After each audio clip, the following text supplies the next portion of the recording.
Is now starting. All attendees are in listen-only mode. Good afternoon. Today is Friday, August 7th. I'm Donna Will, Professional Development Coordinator for the Developmental Disabilities Administration. We welcome you to the Friday series of DDA updates. We have several presenters today.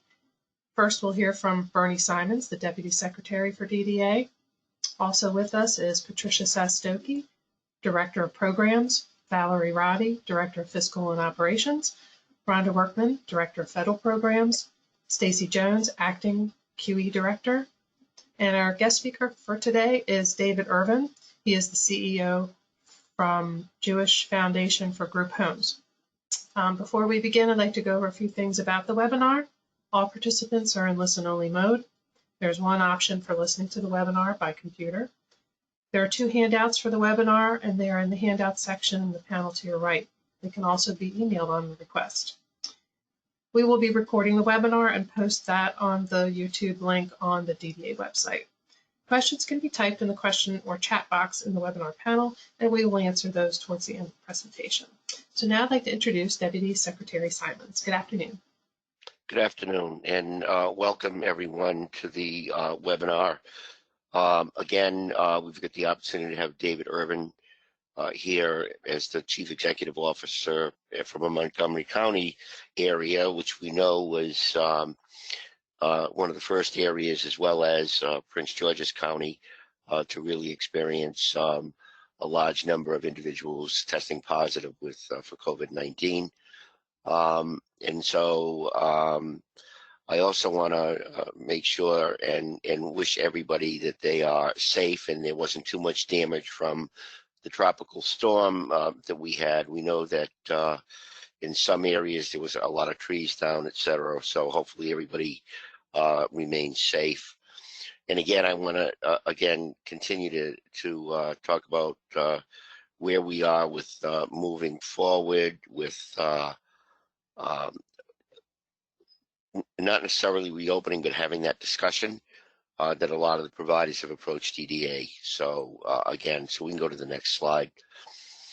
And so our highest priority again is health and safety. You know, we do not want to do anything rash. We are not in a hurry to do anything. We need to stay very transparent, engage with everyone. We're all in this together, as I have said for multiple weeks. And again, I want to thank everybody for their continued support. Next slide. So just as an update, I want to make sure everybody's aware of this, that Health and Human Services, basically with the Provider Relief Fund, has done an extension. Initially, it was supposed to close on August 3rd for applications, and now it's August 28th. So that gives people an opportunity, and obviously the link is here on our slide presentation so that you don't have to go searching for it, and then be able to apply and continue to hopefully receive those types of funding for the Provider Relief Fund. Next slide. So we had sent out an email, and I've talked about this before, that we, meaning DDA and Behavioral Health, from the Maryland Department of Health, has worked with the Department of Housing and Community Development. There was $10 million that was earmarked for not-for-profits. At one time, there was a $5 million limit. An agency could not have over $5 million. We had discussion with them that was removed. However, I want to raise the issue that we know that some of the providers went in and clicked and went to submit their application, and whatever happened in the instructions, it said that there was no limit. However, there was something in the IT system that needed to be turned off. And so we've had conversations with them, and I just want to mention to everybody, and we'll put something out, and there should be additional guidance coming out today from Housing and Community Development, that if you are still in that browser for the application, you need to get out of that browser, because what will happen is if you are still in that browser and you resubmit your application, the problem that you're going to have is it's going to read that as the first time around with the $5 million button turned on, for lack of a better term. So again, to make sure that you have the opportunity to get to your application, and again, this was for PPE, cleaning supplies, etc. And we know we had a lot of providers talk about out-of-pocket expenses, and I think we're fortunate enough to have that $10 million. Again, it's open from the 5th to the 19th. And again, I can't stress enough, please, if you got a rejection on your application, please close out of that browser and go back in and resubmit, so that it'll be a clean submission and will not be rejected again. Next slide.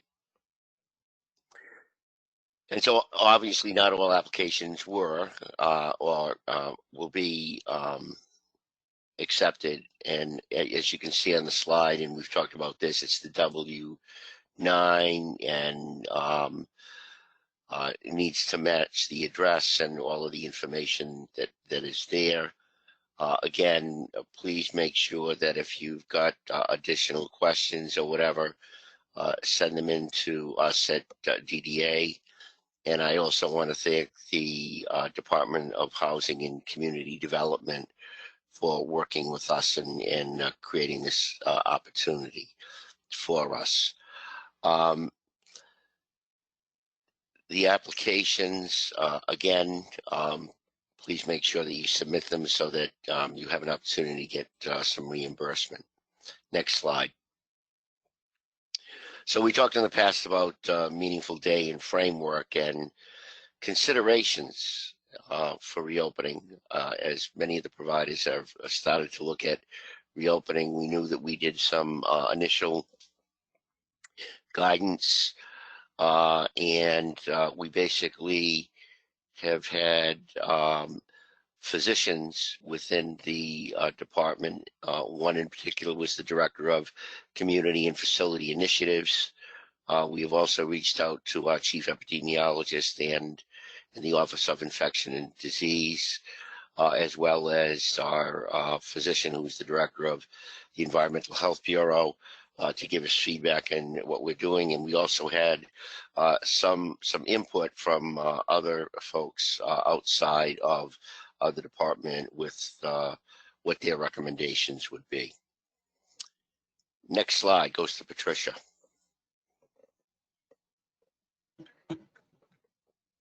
Thank you, Bernie. Appreciate that.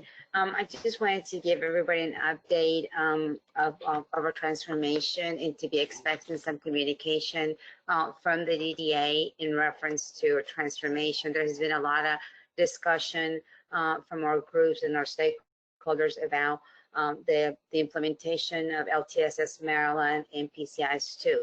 So until the DDA system is fully transitioned into LTSS Maryland, the DDA will be operated in two systems. That's the LTSS Maryland and the Legacy Provider Consumer Information System that you all know as PCIs 2. Our focus is going to be on person-centered plannings, how they're going to be completed and approved in the LTSS Maryland system, and that the services will be authorized and payments will happen through the PCIs 2. So we are in the process of finalizing in-depth communication, step-by-step, to provide our stakeholders, families, providers, information on how that's going to take place. So we're hoping that we're going to give you some guidance, documentation of what needs to happen with the unique scope, units, billing, and we already have some of this information posted in our website. So if you go to the DDA LTSS webpage that you see on our homepage, you can click there, and to your right-hand side, you will see that there's a services at a glance that talks about residential service planning authorization. You'll see meaningful day services and planning authorization, personal support services plan authorization, and support services plan authorization. So that this will walk us through with that process. Our main focus is to make sure that all of you, the people in services, families, and our providers really understand what does that transition look like until we go fully 100% into the LTSS Maryland. Next slide, please. So one of the things that I wanted to share here in more detail is that you're all going to be getting a process of LTSS and PCIs2. What does that mean? That means that we're going to do service mapping. We're actually going to tell you this service means this in this system, and of LTSS, this is what it means to in your PCIs2. This is what it means in your person-centered plan. This is what a legacy service is, and this is what the services you'll be billing under. So we're going to really try to walk everybody through this. We're making sure that the policy specific to those services are current and you have them. We're doing a process flow charts for you to have that, and we're also going to be sharing the operational procedures for that. And expect this to be shared with all the stakeholders next week. I think we've been working with our regions, with some providers in our systems to see how we can work with to make sure you have this information. Next slide goes to Valerie. Good afternoon. So I wanted to take an opportunity just to touch base on our payments for this fiscal year. As many of the providers know that we had to issue the Q1 payment without the 4% increase in order to keep it timely.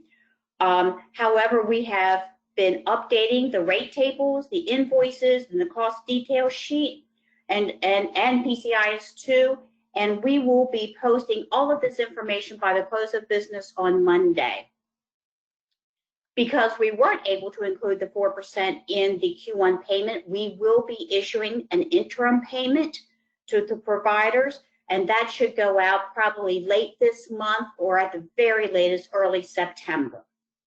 Also, for those residential and personal support providers, I want to let you know that we have confirmed that the calculation used to generate the advance in the Q1 payment did include those additional hours that we added to offset the closure of meaningful day activities.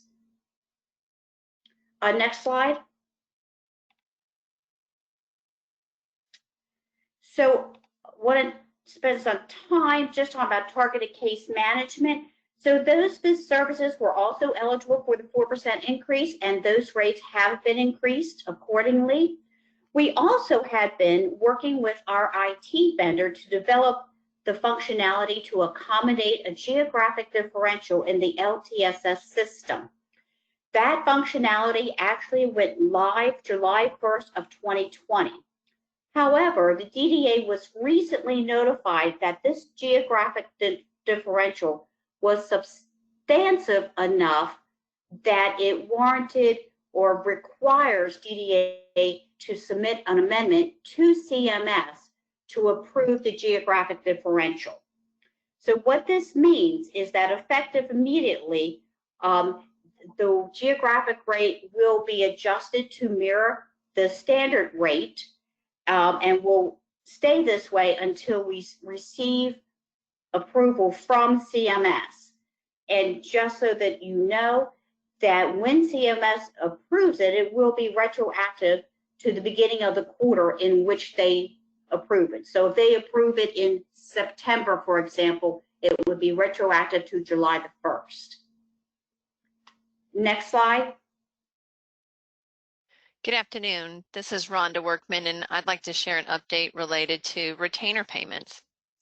As we have shared previously, DDA's Appendix K includes retainer payments for providers who would normally provide services that included habilitative or personal support type services, but are unable due to the current state of emergency. During our submission to CMS, the Center for Medicare and Medicaid Services, CMS advised us that the time limit for retainer payments could not exceed the lesser of 30 consecutive days or the number of days of which the state authorized a payment for a bed hold in nursing facilities, and they reference their state Medicaid director letter. Next slide, please. In Maryland, our nursing facility bed hold days are limited to 18 days, as we shared before. On June 30th, CMS issued some new frequently asked questions that included retainer payments.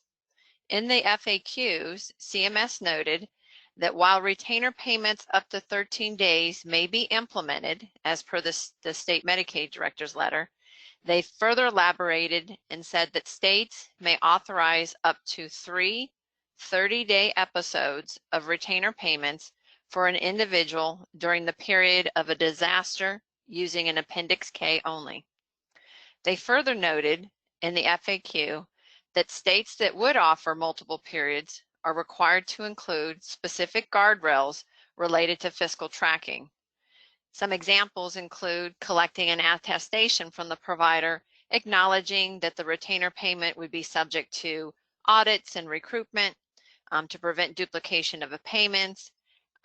Also requirements for an attestation that the provider would not lay off staff and maintain wages, and other guardrails. Next slide, please.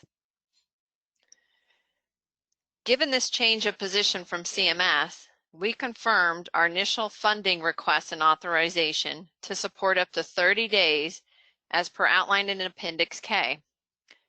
With this approval, we will be revising our Appendix K as CMS had originally required us to include language that limits us to the lesser of the 30 days or the nursing facility bed hold days.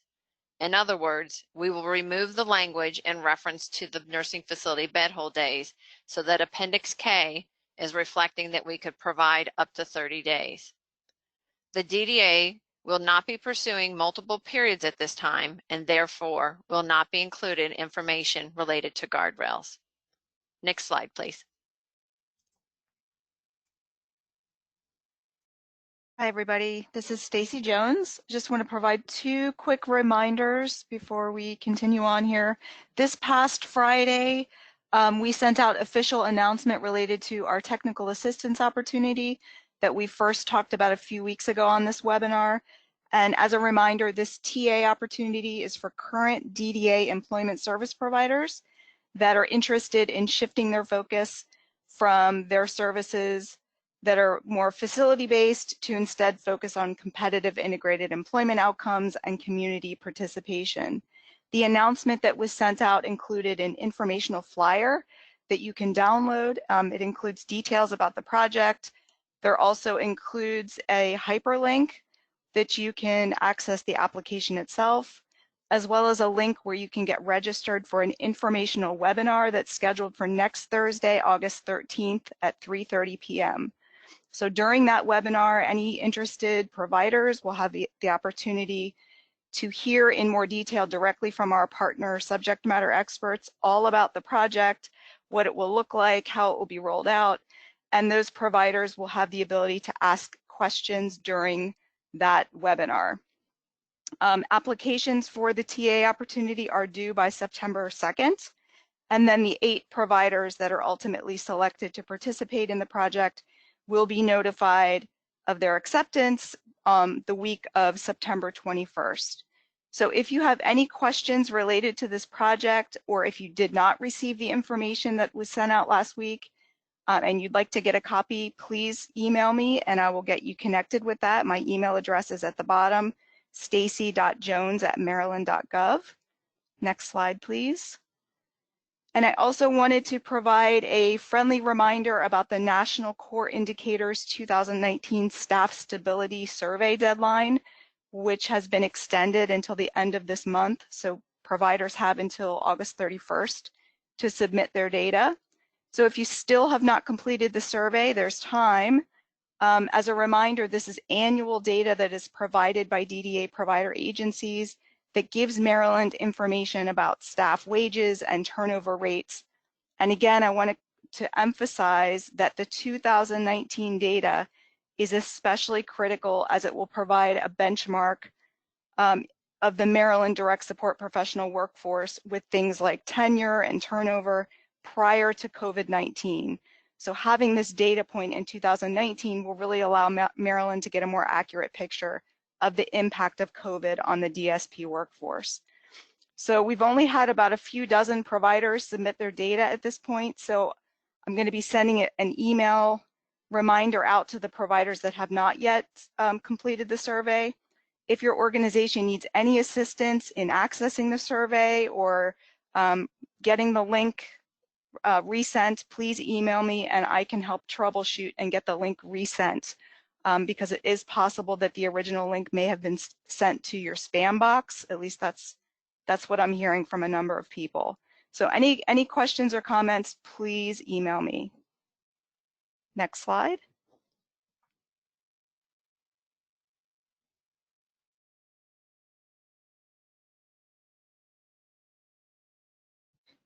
This is back to I you, suppose Bernie. it'd help if I came off mute, right? So let me give you an update as we've been doing on these webinars about where we are with the testing. And so as of yesterday, the 6th, the South region had 228 individuals confirmed positive, 74 tests were negative, 16 pending, and we've had 17 people in supports who have passed away.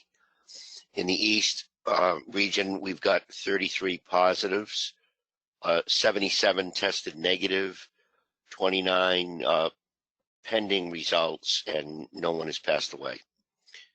In the Central region, we've got 178 confirmed positive, 268 negative, 17 pending, and we have had 17 individuals pass away.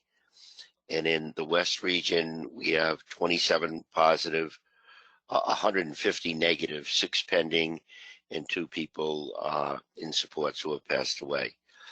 As far as direct support professionals, in the South region, we've had 174 DSPs test positive, and we have had 4 of those individuals who have passed away.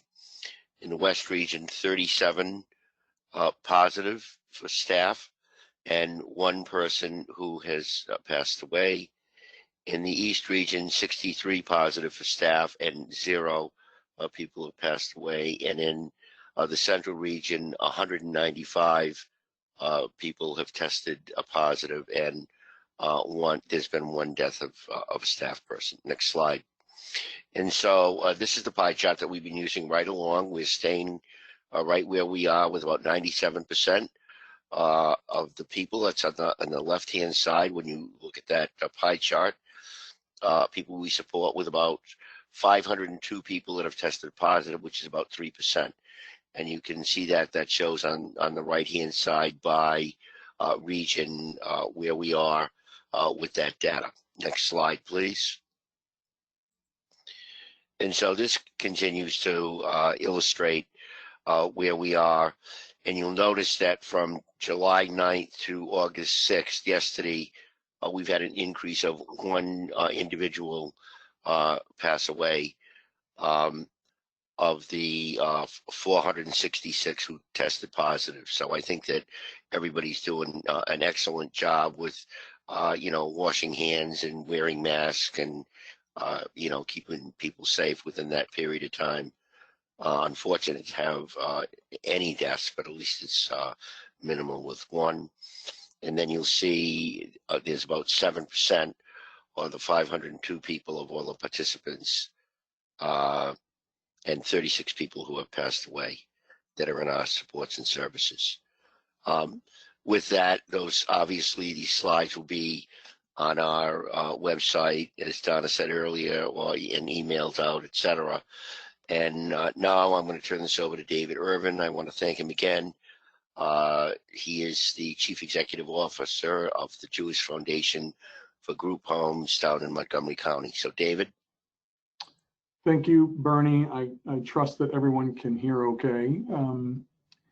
Let me start with just expressions of gratitude, certainly to DDA and your team for allowing providers to be part of these conversations over these last weeks.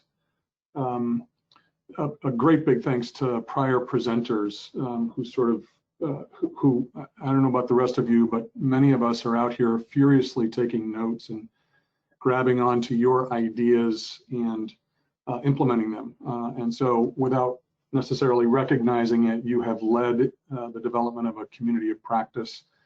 And frankly, everyone who's listening, and the combined willingness to share ideas and to, nothing seems proprietary in this work because we're all exchanging our best thinking in an extraordinary environment. Also, a big shout out to local providers here in Montgomery County particularly, but across the Southern Maryland region. I assume Onesta's with us as well, and this the spirit of collaboration here in very, very difficult circumstances has been unbelievable. And then I would just offer a couple of notes that these are uniquely our experiences at JFGH. These represent our approaches to this crisis and often difficult lessons learned. We don't pretend to know everything, and we certainly don't pretend to know anything more than anyone else. In many respects, we're all flying an airplane as we build it. It's interesting that the context against which we are learning what we are learning is in Montgomery County.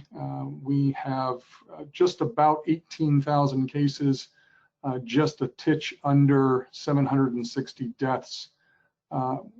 In the county, we are experiencing the highest mortality rate. And so that frames for us the backdrop that has characterized these last 5 months. Slide, please. Next one. Thank you. So I thought it'd be interesting and useful perhaps to offer a timeline of at least what we consider some of our major events. It's interesting that today, this very day, 5 months ago, we had our very first scare. We have a person in supports who was, we were concerned was exposed to patient zero here in Montgomery County.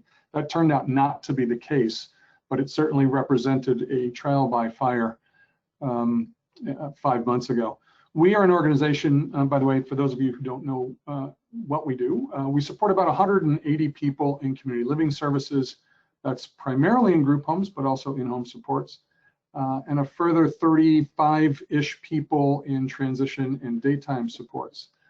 In our group homes particularly, and I'll walk through some of this detail, when we experienced our first scare, we knew right away that, or nearly right away, that the greatest risk of exposure, particularly after most of us, and especially the day programs in the regions, closed their doors in mid-March.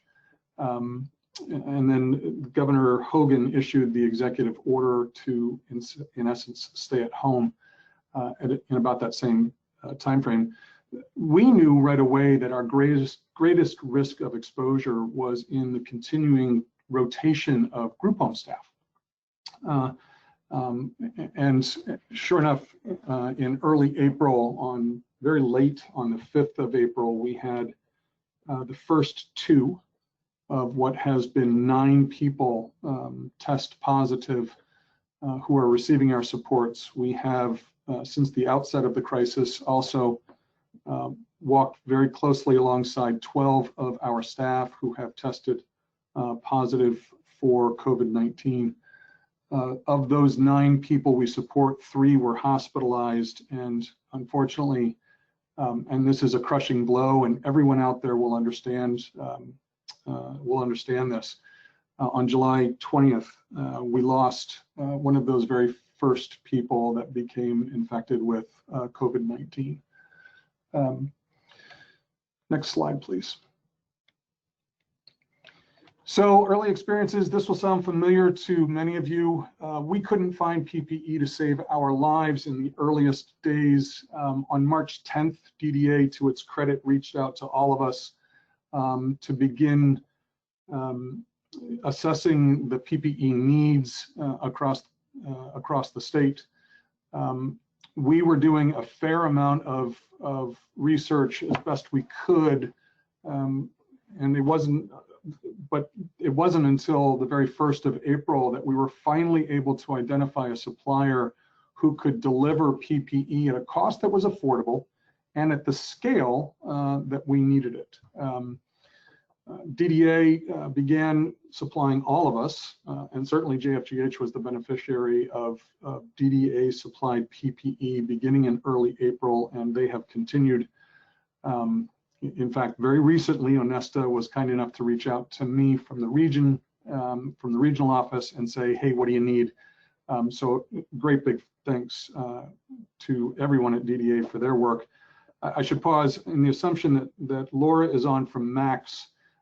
Max too has been working so very hard to source PPE and in fact to create some purchasing scale that allows us to get access to some of this stuff at a price we can afford. In those early April days, we struggled in almighty ways to find testing that didn't require symptoms and that didn't require a physician's order. Fortunately, in about those first 2 weeks of April, we actually found a private clinic. It cost us. We actually entered into a contract with that clinic for testing. That initial contract was for 150 tests at a price of $25,000. That testing, as it turns out, is one of the single arguably best decisions that we made in terms of risk mitigation. I'll try and connect some dots for you here in a little bit in relationship to our staffing model, which we shifted very, very early as well. We recognized that all of this stuff, PPE, testing, contact tracing, was not for a want of trying by DDA, by other providers, by our local community coalition of providers, all of us making as much noise as we could to find access to testing resources. It was falling largely on deaf ears outside of our, if you like, the bubble of us working with folks with intellectual and developmental disabilities. I would sort of reflect that I had several conversations with advocacy organizations at the federal level in those earlier days, and I must confess that they didn't get very far. Still today, we are hearing stories of access to testing being extraordinarily limited. Counties are doing a very, very good job at getting supplies. For example, here in Montgomery County, the County Department of Human Services is working very hard to get provider agencies testing kits. So there has been progress, but as all of you experienced at the time, it was extraordinarily difficult. Slide, please. So one of what became our new normal, on April 8th, this is 3 days after the very first 2 positive cases among folks we support were noted on April 5th. On April 8th, we began a rolling implementation of what I have called, it's probably not as precise as it needs to be, but a live-in model in our group homes. These are not live-in supports in our history historically, but recognizing, as I mentioned earlier, that staff were our greatest risks of contamination among folks we support, we began having conversations with our staff about the potential of them moving in at the time for periods of not less than 2 weeks. And we thought if we could get 2 weeks, it would essentially eliminate the rotations that come with typical shift staff models for folks living in congregate care, and thus diminish pretty significantly the exposure risks. We were keenly aware that asymptomatic carriers of COVID-19 were perhaps the greatest threat to cross-contamination. Again, with a great deal of thanks to my partner providers here in this community. We also started working together to find out who was working for more than one organization in the community so that we could support the staff who in many instances have to work for multiple organizations to pay their rent and to keep the lights on. But we wanted to work with those staff on some creative ways to make sure that they opted into a single organization and supporting that organization's people rather than continuing to bounce from organization to organization. And we have met with some success in doing that. JFGH also implemented a differential for hours worked. You won't be surprised to know that it came at a massive cost. In my view, every penny perfectly well spent for the sake of protecting and preserving people's health.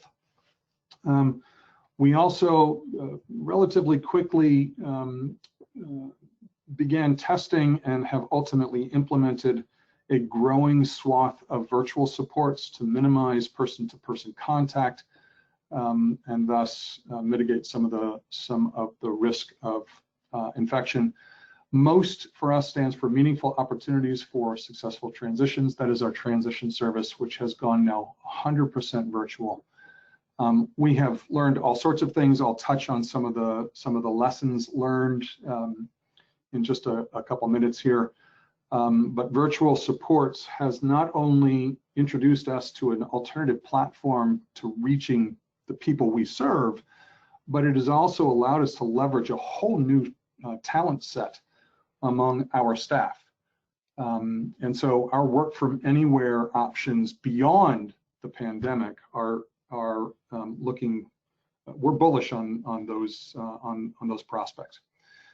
In early May, having learned the lessons that we'd learned to that point, we began working on our return to safe work and risk mitigation plan, lovingly around here referred to as the SWARM, that is posted on our website, by the way. And if I was smarter than I am, I would have stuck the URL in there. Maybe it's in a slide coming up. As I said earlier, nothing that we have done, for example, is proprietary. And anyone out there is encouraged, in fact, to be in touch, to grab what's on our website. We do have, as everyone has, a COVID-19 page. I have scanned yours, and I welcome you to scan mine. And if there's something that you can use that would be of some benefit to you, then please do feel free. So next slide. Our SWARM was a labor of incredible tedium as well as love, in fairness. We had in mid-April put together a medical advisory panel. This is comprised of 3 physicians from the national scene. I'll talk a little bit about the American Academy of Developmental Medicine and Dentistry in just a sec. As it happens, I know a lot of these docs, they are all physicians who work specifically at the nexus of intellectual and developmental disabilities and healthcare. And we reached out to 3 of them and said, would you come together and form a JFGH medical advisory panel? They did. They have been intimately involved in reviewing our SWARM so that as we look forward to what does safe return to work look like, what sorts of precautions do we need to install, what protocols need to be in place, as much as we can predict the future in what is an enormously unpredictable environment. That clinical and medical view has been invaluable to us.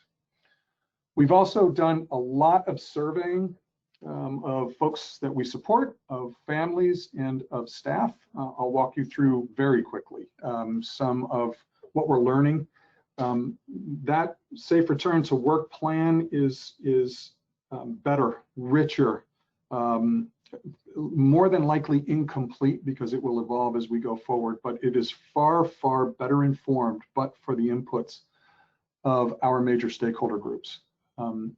We're also voracious in reviewing every bit of research we can put our hands on. We're a bit guilty of being closet academicians here, and the result is that we review research constantly. That too informs our approach to reopening. And then fun stuff that you all are familiar with, like boards of directors and risk management committees, and lots of conversations with our liability broker and carrier as to what we need to be mindful of. So fortunately, I did include the URL. There it is. Grab it. You're welcome to that. That document. And if you use none of it, that's okay. If you use any bit of it, that's great. So over the next several slides, and if you can just move to the next one, just wanted to give you a glimpse of the sorts of questions that we're asking. So in this particular case, for example, this is a question that we asked of our employees. And we asked a series of questions that really probed at two things. One, what level of confidence do staff have in coming back to work? Those who are not and who have not been routinely working, how do they feel about coming back to work? What are they afraid of? What are the sorts of things to which we need to be paying attention in order to support them coming back and feeling good about coming back? There is, I will confess to you, an enormous amount of fear, much of which has dissipated over time, but it is still very palpable. You know, you watch the evening news and it's easy enough to get very fearful very quickly. So next slide. We asked a series of open-ended questions. So what does make you uncomfortable about returning to work? Do you have any risk factors about which we need to be concerned?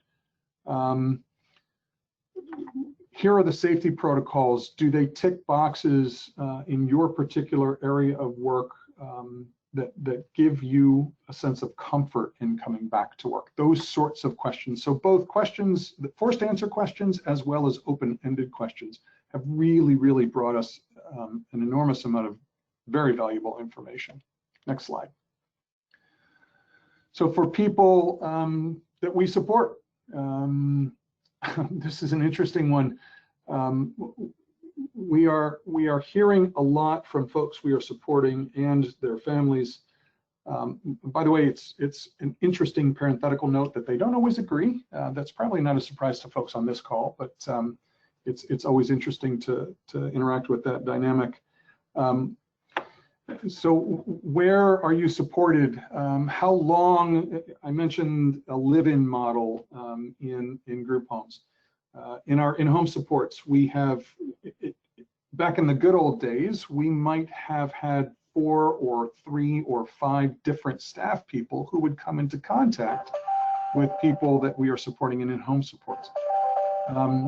As the pandemic hit us broadside, we diminished that dramatically to, in many cases, just 1 person, and in some other instances, 2.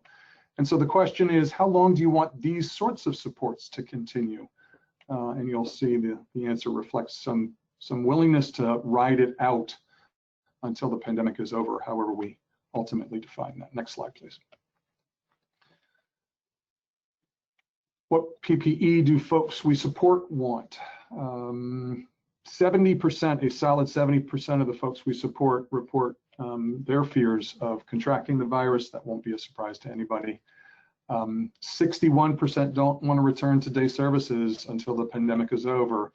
That's a big number, and yet we also recognize that 22% want to return as soon as this month. And so finding the balance will certainly be one of the challenges we'll have to face going forward. Next slide. And then questions that we've asked of our staff and our families. Next slide. So I mentioned these support guidelines. This is absolutely accessible to everyone. The URL is there. Just enough background to hopefully lend some credibility to the piece. And in full disclosure, I am an author on this particular set of guidelines. So the medical advisory panel that I mentioned, made up of docs who are active with the Academy. These are docs from around the country and in a couple of instances in other parts of the world. And so the guidelines that are available at that URL are general guidelines. They are informed by best practice, such as we understand it in a very, very new, unprecedented environment. Again, it's a resource that's out there. I hope that it will be of some use to you. It certainly has been to us here at JFGH. Slide. So lessons. I must tell you, I was very inspired last, or 2 weeks ago, I guess it was, when Sean presented. She left all of us, I think, with such a sense of positivity and hope. And I hope I do her justice. We have learned much. Some of it has been unbelievably painful, and some of it has been absolutely inspiring. Our culture, you'll know that culture coalesces around either commonly perceived causes or commonly perceived threats. I think, at least in our case, the culture of the organization has strengthened in dramatic ways. We are in it together, and we are in it to win it. So that has been such a gift out of all of this. We have embraced this new normal, even understanding that we don't know what it will continue to look like. Things we thought were not possible. Can someone meaningfully engage and learn and thrive using virtual supports? Well, you know, it might have been prior to actually exercising this option that we would have thought no. We would have focused, as we are prone to doing, frankly, on the disability rather than the expansive, extraordinary abilities of humans. We have formed new partnerships and strategic collaboratives that weren't even on the radar screen. We're reaching new stakeholders. We're bringing more and more people into a conversation about the needs of humans with intellectual and developmental disabilities, people who were not part of the conversation prior to the pandemic. And certainly it has catalyzed creativity that is seemingly boundless. We have struggled in almighty ways to preserve and protect for health and safety. That is our paternal instinct. It is in fact the way service systems have been developed over decades. Our big challenges are to understand and embrace and honor self-determination against that paternal backdrop. How do we find that balance? Creativity is going to be, we're going to need every ounce of it as we lean into that tension between true self-determination, someone coming to me saying, I want to go back to work, is their choice. And then how do we make sure that we're supporting that choice in a way that gives the person the greatest chance not, in fact, to contract this wretched virus. Financial challenges, all of you are experiencing the same thing. Managing fear, we welcome the opportunity to work with folks who are fearful, and we understand that fear is very, very real. We've installed things like EAP supports and counseling supports, all sorts of behavioral health supports for folks both working who are stressed and who aren't working and wondering when that will all come to an end. So I will leave you with those thoughts. Again, let me end where I started with just deep, deep gratitude to all of you, to DDA. Thank you for the opportunity of sharing our experiences. Delighted to take any questions both now and moving forward. I hope you all stay healthy and stay well. Thank you so much. David, this is Bernie. On behalf of DDA, thank you for this presentation. Yes, thank you so much. That was very enlightened, very positive, and hope, and lots of resources. And we hope that this webcast that the Deputy Secretary is doing is very helpful. I'm going to, with the time that we have left, I'm going to read some questions that we got in the question box, and I'm going to organize them in the order of, I'm going to go to David first. Some folks said, what a great presentation, and some folks who are familiar with your paper said David's paper is a wonderful resource and I would recommend reading it. And then there was a question in there, David, about how did you pay for the additional $400K per month? Nickels in the couch cushions. We did. It was on the timeline slide. We were the recipient of a PPP loan, and we've done dedicated fundraising to a significant extent. JFGH is very fortunate. We do have access to I would call them handsome resources, and so that's allowed us to cover that delta. It can't go on forever, but we have been able to do it without too much threat to financial viability. Thank you. The next questions are for Rhonda Workman, the retainer payments. I'm going to try to lump them up. Some of them are, can you tell us why the DDA has decided not to request any additional episodes for the 30-day retainer? And then the other major big question is, when do you anticipate for the Appendix K rewarding to be submitted? And will then this be retroactively to retroactive to the date? And then to tie that in is, will PCIs to be reopened back so attendance can be submitted? So I think that ties the big questions. We got about 10 minutes. So Rhonda, can you try to answer those three, and then I'll read some more. There's some for Valerie as well coming up. Go ahead. Yes.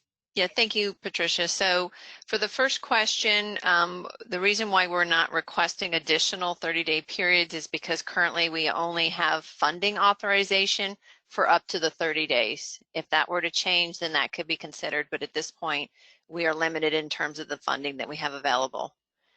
In terms of the Appendix K, we are completing the revision to the language. It will go to our Medicaid office for their review and approval.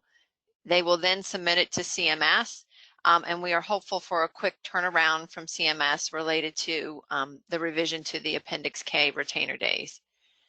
With the approval from CMS, once we've got that confirmed, we will let all our stakeholders know. And just so you know, the 30 days that we're requesting is not on an additional to the 18 days. It would mean that we would use the 18 days and gain additional 12 for a total of 30 altogether. Once we have that information, we will share that with stakeholders and provide guidance related to revisions to your attendance for the retainer days that may have occurred. Patricia, I think I've covered those three questions. Okay, perfect. And there's one more for you in reference, what opportunities are available for funding for self-directed participants to purchase equipment to be connected to the community, such as mobile phones, tablets, or computers? So that's a great question. And based on the waivers, those items could be explored through our assistive technology and services service.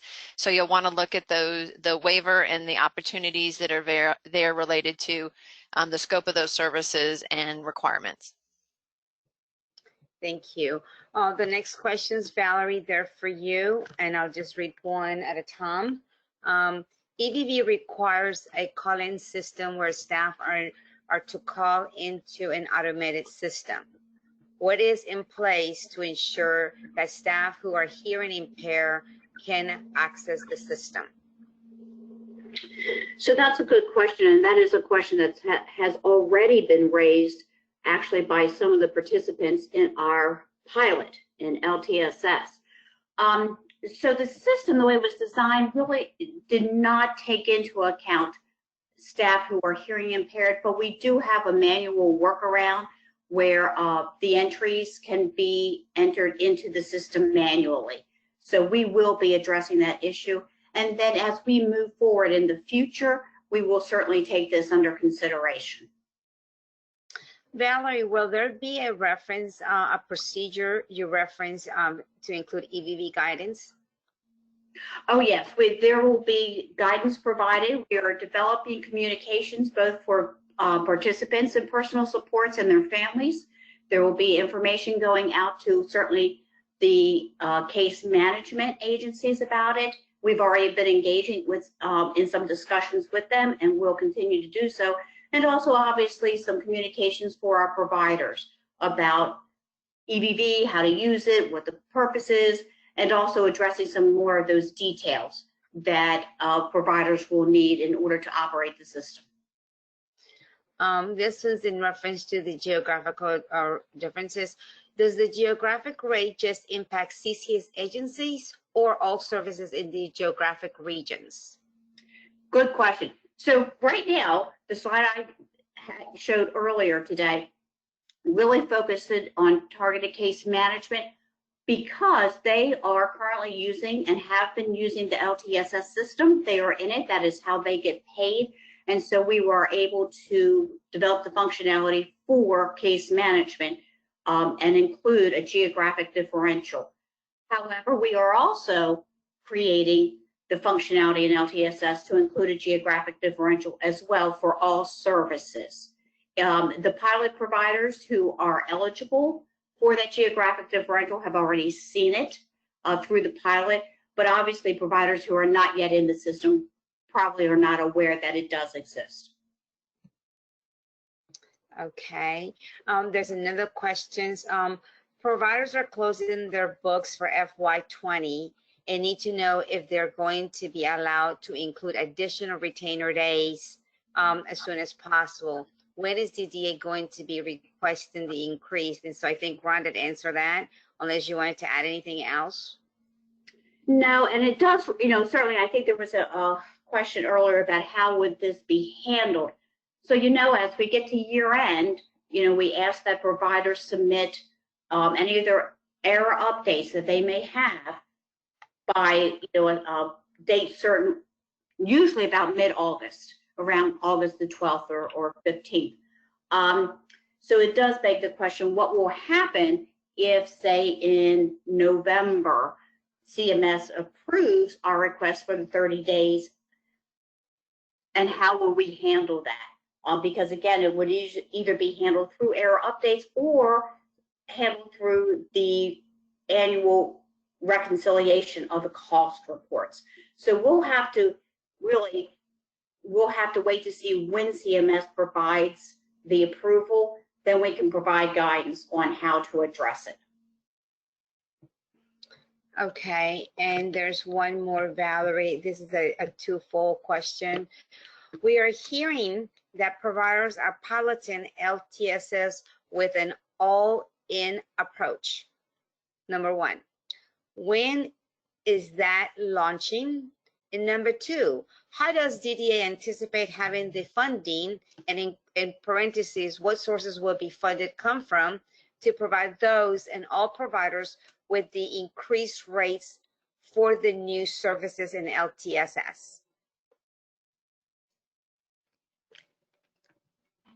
Okay, so Patricia, I was trying to take some notes when you're reading. Can you just read that first question again? I want to make sure I understand it correctly. When is that launching? And how does the DD anticipate having the funding? The funding, yes, I got it. Mm-hmm. So they're hearing that providers are piloting LTSS in all-in approach. Okay, so let me maybe clarify. So what is happening now, back on December the 1st, a group of 10 providers and 35 participants started the pilot program. And they have continued to pilot the functionality in LTSS. That is ongoing. It has not changed. What we are now looking at is we have prioritized the transition of personal supports due to the federal requirement that these services will need to use an electronic visit verification system. something that we have referred to as EVV. That deadline, which is set by Congress, is January 1st, 2021. And the expectation is that anyone receiving any kind of personal care service as a component of a larger service must be using EVV, and it must be implemented by that January 1st deadline.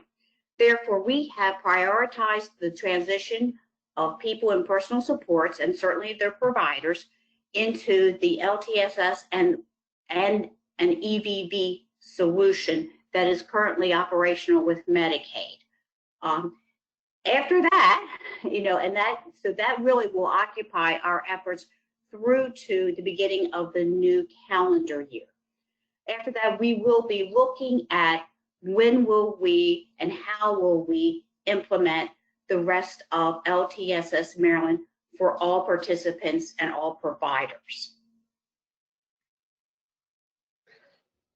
Thank you. It is now 2 o'clock, and I want to be respectful of everybody's time. So thank you, everyone, and please have a safe and wonderful weekend.